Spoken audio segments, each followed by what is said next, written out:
Raha ny makasika ny famantsina solika kosa indray dia nitondra fanazavana makasika ny fiovan'ny vidin-tsolika eto an-toerana ny ministry ny angovo sy ny solika. Raha ny fanazavana nentiny moa dia ny fampiarana ny fahamarinam-bidy na ny vérité de prix no Nitondra nahatonga ny fiovana eo amin'izay vidy ny solika izay. No ny fampiarana ny fahamarinam-bidy na ny vérité des prix no nampiova ny vidin-tsolika tato anatin'ny tsena anatiny, hoy ny ministry ny angovo sy ny solika. Nosoritany ihany koa fa miankina amin'ny fepetra maromaro ao anatiny ny vidin-tsolika eo amin'ny tsena iraisam-pirenena sy ny $100 no iakarana na hidiana ny vidin-tsolika. Efa-by eo amin'ny vérité des prix tsika zao ka miankina amin'ny tsenan'ny solika iratany ary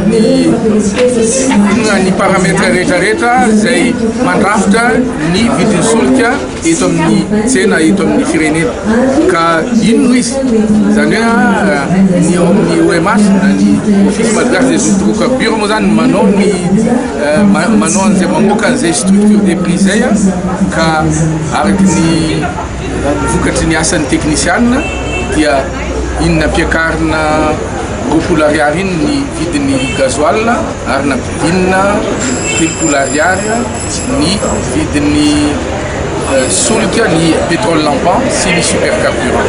Raha ny tokony izy dia tokony hiova isambolana zany ny vidin'ny solika eo amin'ny station arakaraky ny fiovan'ny ny parametre zay mandrafitra azy zay. Namafisy ministra Raha fa tsy hisy intsony ny fanampiana omeny fanjakana ampararana solika nanomboka ny taona 2024.